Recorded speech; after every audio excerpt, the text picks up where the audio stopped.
What's up, everyone? Roz with Union Gaming, and this is going to be episode 3 of my life story. Those of you who aren't familiar with this series, this is a series of videos that I am doing where I am talking about my personal life and things that have happened to me throughout the course of my 48 years on this planet and how they affected me and what I've done about it, what I've learned from it, etc. This is all for Roz Jr., my son, to reflect upon whenever he is older and I am gone, because I hate to break it to myself, but I'm probably not going to live forever. Probably not. Probably not. So, anyway, this is episode 3. And like most of my videos, I start these videos with kind of an idea of what I want to talk about, and I just kind of go from there and I just kind of freeform it. These videos don't come out very often because emotionally, talking about some of the things that I talk about takes a lot out of me personally as a person, and it's emotionally draining.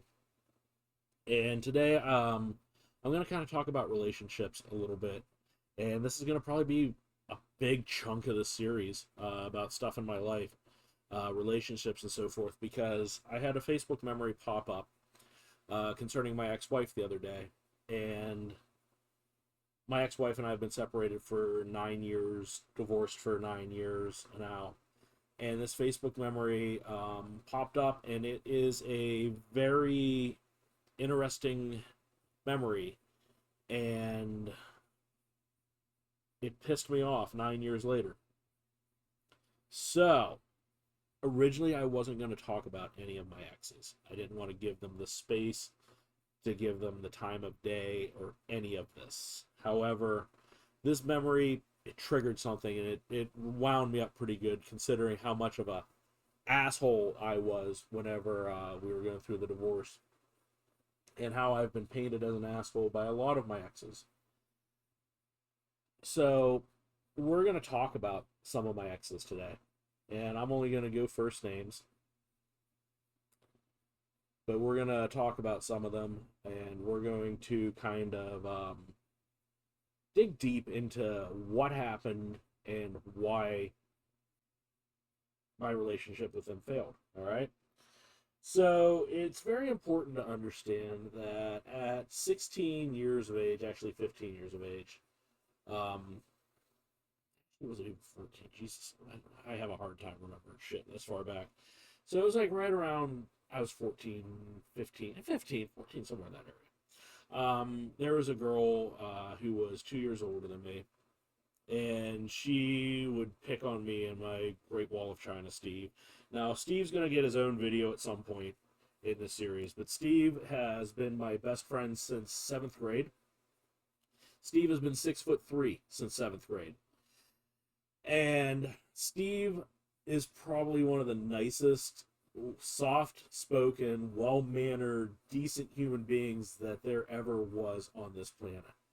But when you're 6'3" and you're in 7th grade, you don't really want to fuck with someone that big. Which was really fortunate for me because I was a mouthy fuck. I would run my mouth non-stop about anything. And, like, yeah, sometimes I'd get my ass kicked, but usually Steve was standing right behind me, and people would be like, sorry, man. Sorry. We're backing off now. So it was really fortunate, and I'm going to tell this story. Having a Great Wall of China like that behind me um, was pretty awesome. I'm even going to tell the story about the day I pissed him off, and he literally launched my ass across the hotel room in Montreal. But that's a totally different story. But yeah, Steve and I, this girl who's a couple years older than us, she was picking on me and Steve because we were in the marching band together. I think, yeah, it was marching band at that time. And Steve and I were the rookies, and it was just rookie hazing, basically. All right. And anyway, 15 rolls around, or 14 rolls around, it was kind of like, the ritual hazing between upperclassmen and lowerclassmen. And then when I turned 15, I was decided I was going to make a move social climbing wise, because in the back of the bus, that's where all the cool kids sat and everything, or the seniors. So I made a power play. I made a play as like I asked Terry if I could sit with her in the back. And long story short, next thing you know, me and her are holding hands in the back of the bus, and now we're going to go out on a date. And I can tell you everything about our date in 1993, about how fucking nervous I was, and we went out to eat. Well, we didn't go out to eat. That's the funny thing.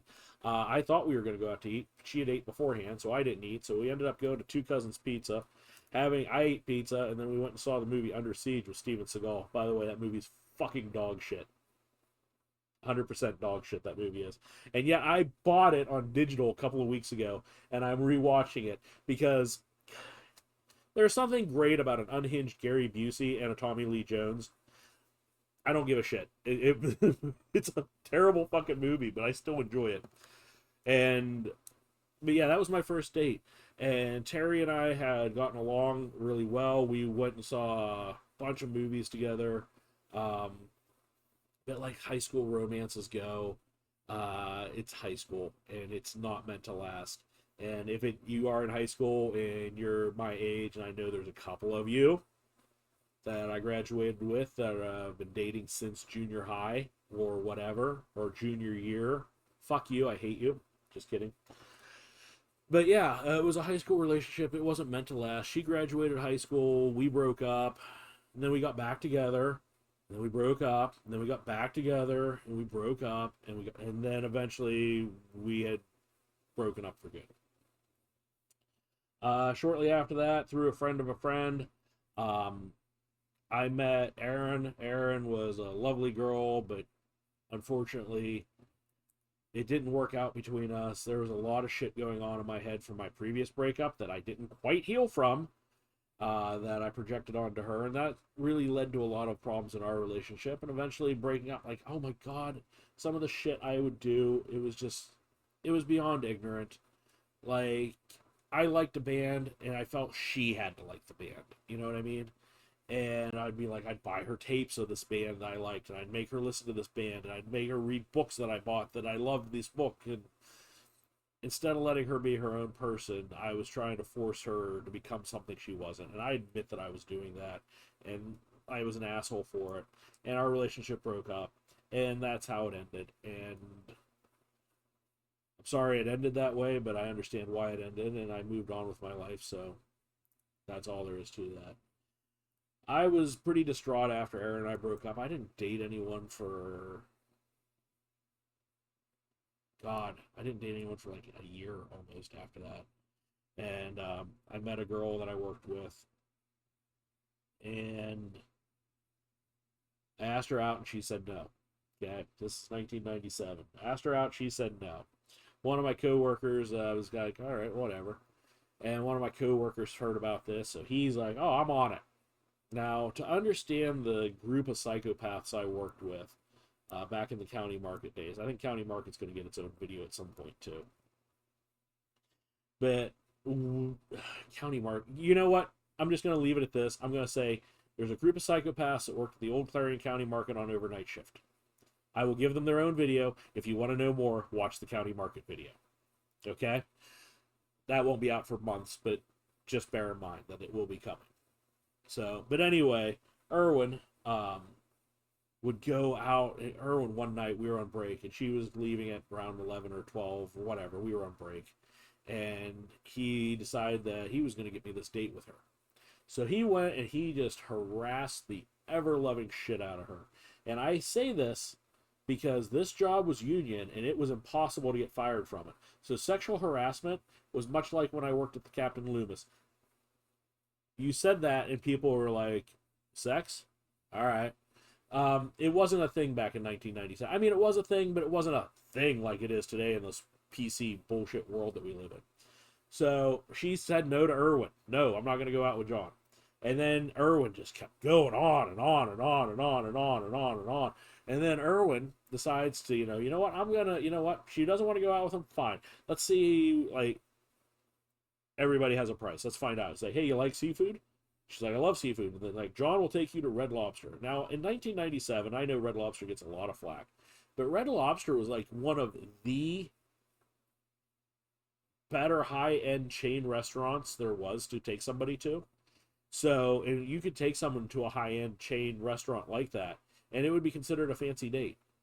I know it gets a lot of slack now in 2025. Jesus. So anyway, we went to Red Lobster, and I remember certain things with Jess. There was a lot of stuff I remember going out with Jess. Um, and Jess is one of the great uh, regrets in my life. And I'll explain a lot of that anyway. But anyway, we went and saw Austin Powers International Man of Mystery. Okay, there's some fucking brain power right there. I can remember we went and saw that movie. We saw it at the old Butler Theater, which is behind where Sam's Club is in Moraine Point. And I think we ate a Italian oven. That was my favorite restaurant, by the way. They don't have Italian ovens anymore, and if they still do anywhere, let me know where they're at, because I need to go eat there, because I fucking loved it. But they do these wood-fired strombolis in there, and the garlic bread was fantastic. And I mean, everything about the Italian oven was fan-fucking-tastic. No, we went to Red Lobster. God damn it, I was talking about Red Lobster. So yeah, we went to Red Lobster, and the closest Red Lobster was in Butler. To the best of my knowledge, I didn't know there was one in Dubois, which was actually closer. But anyway, we went to Red Lobster. Jesus Christ. Man, I'm all over the place tonight. So anyway, we went to Red Lobster to eat. And then we went and saw Austin Powers. And they were doing like this preview thing, and they were showing like it was kind of like a roller coaster. And she said something along the lines of, "Oh, this reminds me of Kennywood." And I was like, "Oh, okay. Well, this date's not going terrible. So, like, hey, I'm going to Kennywood in a couple of weeks with a friend of mine. Do you want to go?" And she's like, "Sure." And I'm like, "Okay, cool." So I got a second date before the date even ended, which was pretty cool. Um, yeah. Then so next day I call Shane up and I'm like, "Hey Shane, remember how I said I was going to Kennywood with you?" And he's like, "Yeah." It's like, "I got a date. Need an extra ticket." So anyway, Jess and me and we all went, and it was fantastic. And there was a couple of things about this date, the Kennywood date, that I remember. I remember significantly. One, I remember I scared the ever loving shit out of her because I got her on the Pitfall. Now, the Pitfall was one of these rides where it takes you up to the very top of a pinnacle or whatever, and then cuts the bottom out and you drop very fast. Scared the ever loving shit out of her. She was terrified, and I do remember that. And then the other thing too I remember we were riding this ride. It was like a rocket racer or something like that. It wasn't like a super fun ride or a fast ride or anything like that, but it was like a carnival ride. And I remember hearing the song. They were playing Deep Blue something, Breakfast at Tiffany's.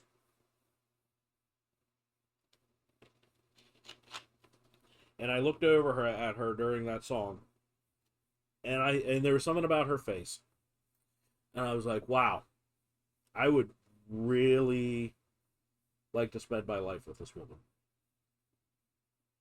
And that's we continued to date. We had a fantastic summer. I met her parents. Her dad, Larry, was really cool at first.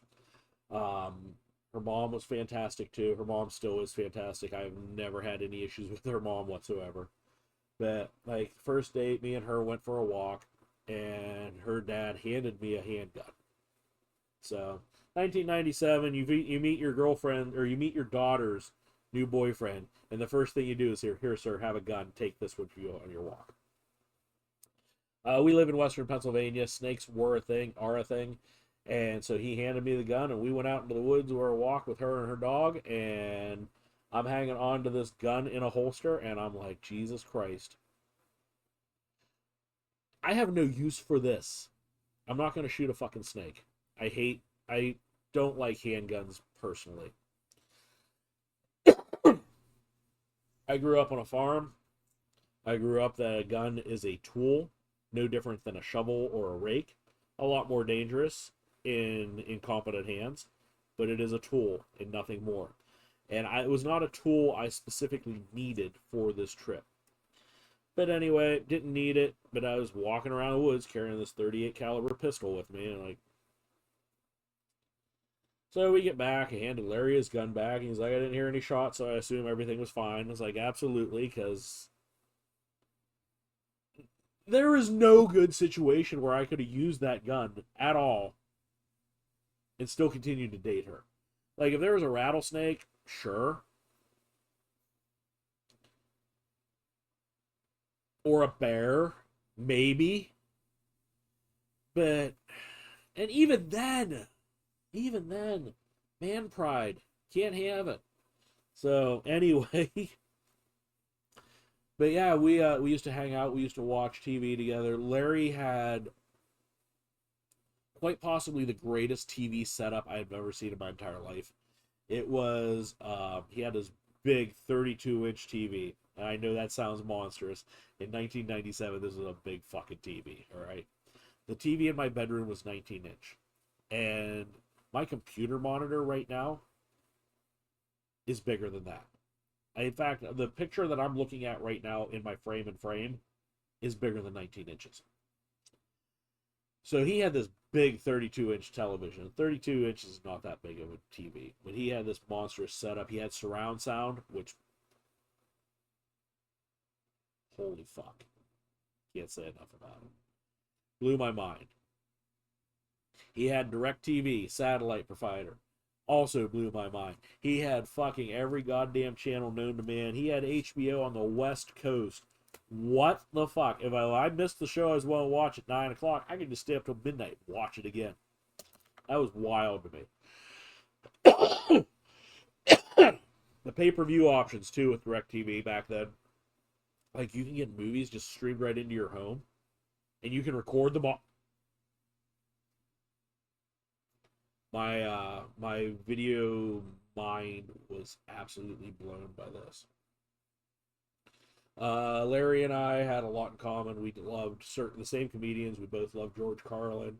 He went and saw George Carlin. Jess and I did not. Jess and I went and did.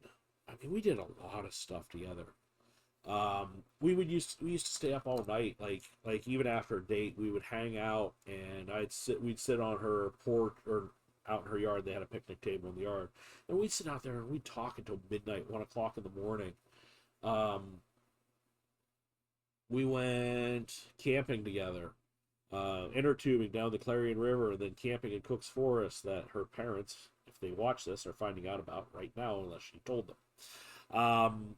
Just lost her keys in the Clarion River somewhere, and I wasn't supposed to be on this trip, so I had to hide out in the woods whenever they went and got keys and stuff, so we could get back in the car. And there's fucking raccoons that were eating our lunch meat in the cooler and keeping me awake all night.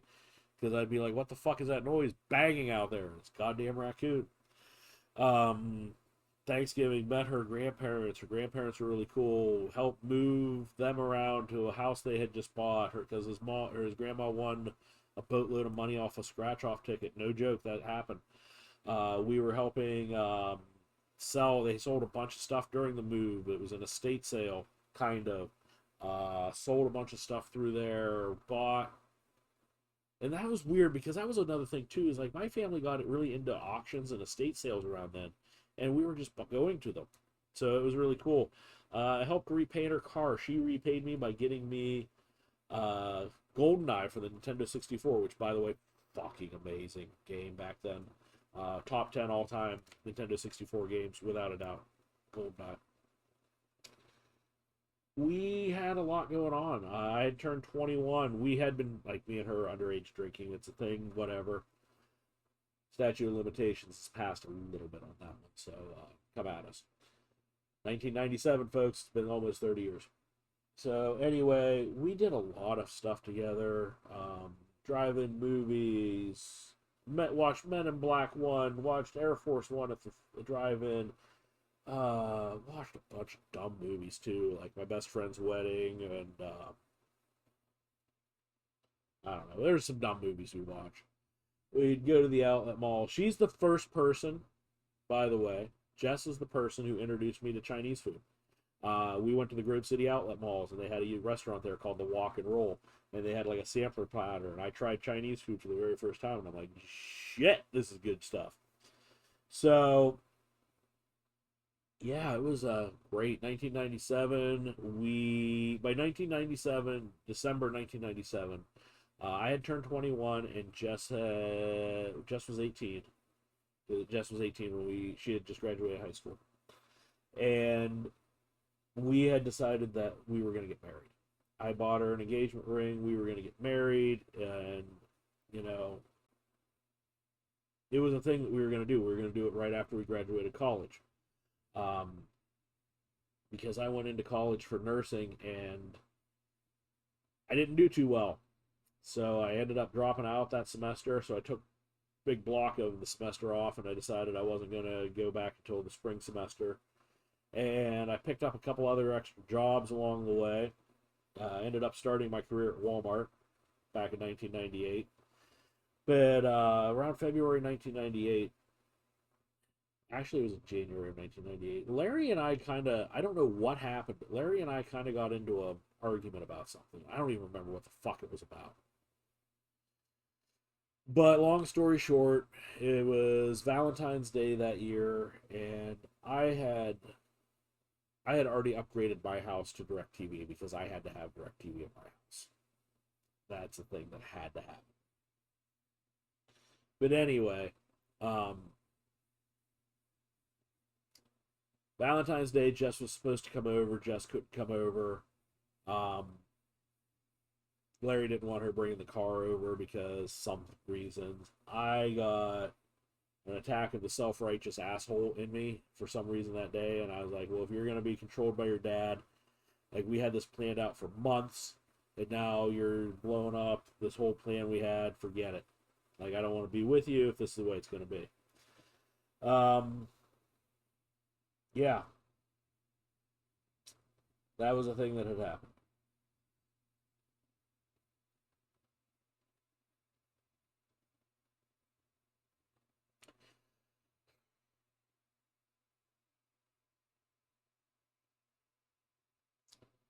Anyway, the next couple months weren't fantastic. Um, Jess and I kind of had an on again, off again thing. My grandmother came from Colorado. She met Jess actually at the store, and my grandmother came home and ripped me a new one because, oh, there's this wonderful girl at the store who's really upset with you because you won't go out with her and blah blah blah. And me and her, we worked back and forth for a while, like on and off, on and off, on and off. And we kind of started going on again, like back when college started up. And like a month and a half later, I couldn't do it anymore. I fell victim to the BBD, which is unfortunately known the bigger, better deal. I thought I had a better option in my life than her, and I decided to pursue that.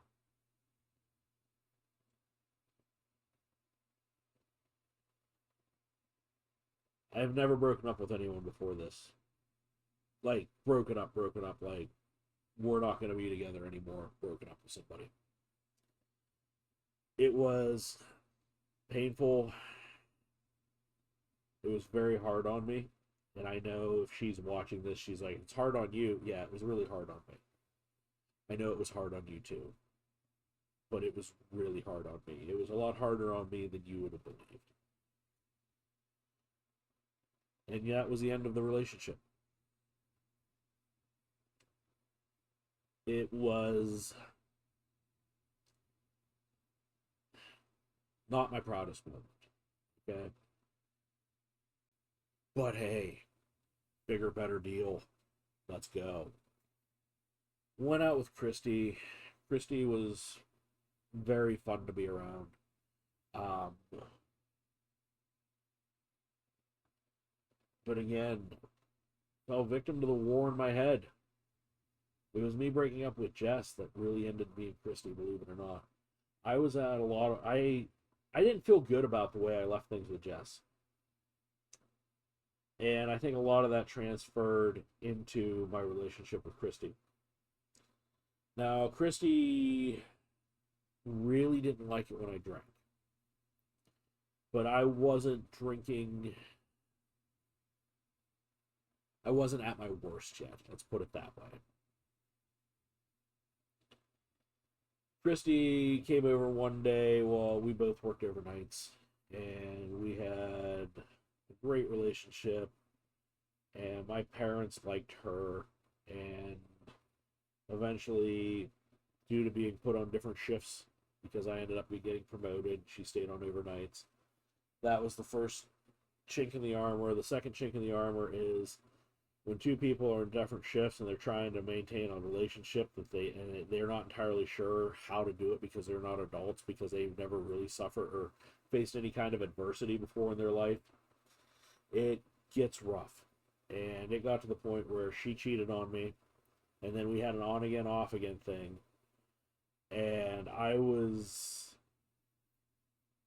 my head was very fucked with at this point. Okay, I'm still processing what's going through my mind with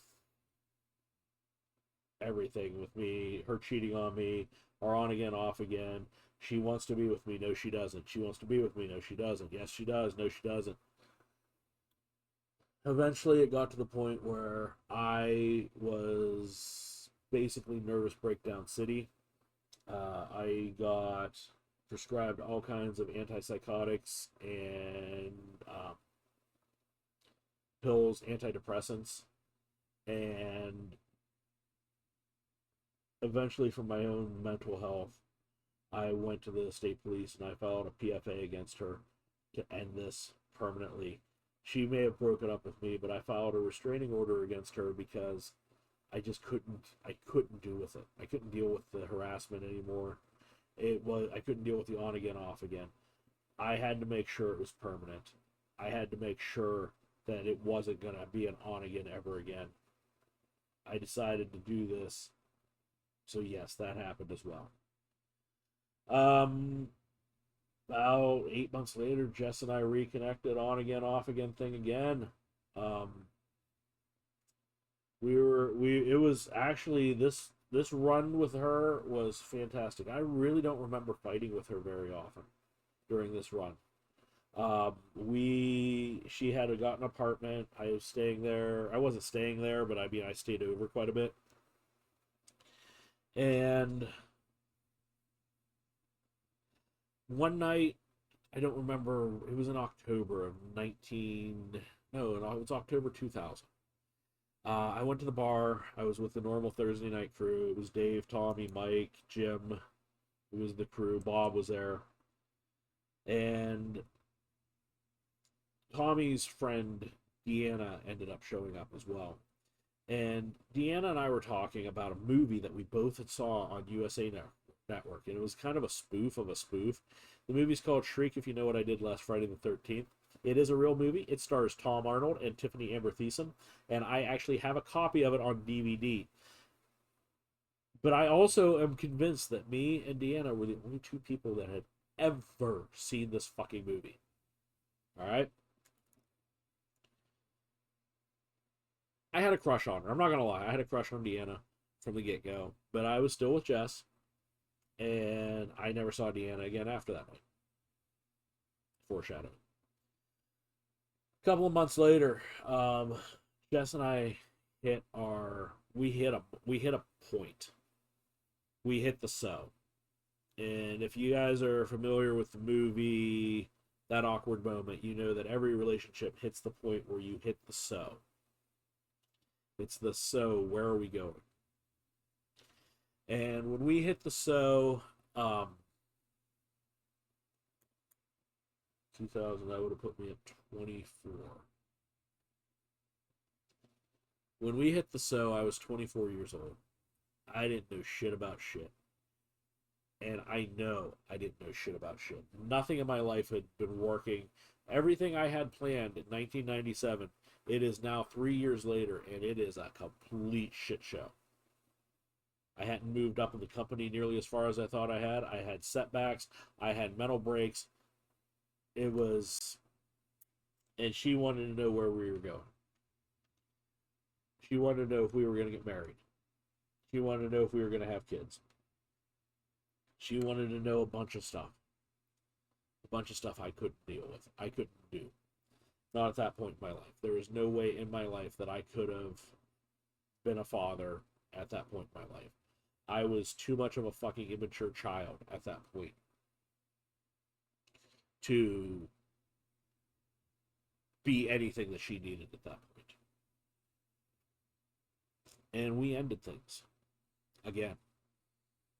And this time it was permanent. And I think my key takeaway here is I really didn't say anything really terrible about Jess. And Jess is one of the great regrets in my life that I didn't know it then, but I do know it now. And I want you to kind of think about these things whenever you make decisions when it comes to dating. Because sometimes in life you will meet somebody who is absolutely perfect for you. Someone who will do absolutely anything for you. And I am not even exaggerating. If she truly, genuinely cared for me, and I threw it away. And I'm not proud of how things ended between me and her. I'm not proud of how our relationship went. I'm very regretful and mournful that I was too immature to see what I had at that time. Would we be together today, knowing where I was at mentally back then? Absolutely not. We would have not been together today. We did not have that. We did not have that love of a lifetime that would have carried us through anything. And it's a shame we didn't, because it's a shame that I was not in a better place back then. Because if I was in a better place then, I would have, and we could have. And that's one of the great regrets of my life. So make sure you think about things hard and long, because the bigger, better deal isn't always the bigger, better deal. It may be a short-term investment that looks really great, but long-term the losses are going to be way too much. I was going to do a much longer video on this, but this has kind of got me a little bummed out right now. So I need to kind of take a break from this about my exes and kind of refocus for a little bit. So, yeah. Till next time, guys. The Entertainers.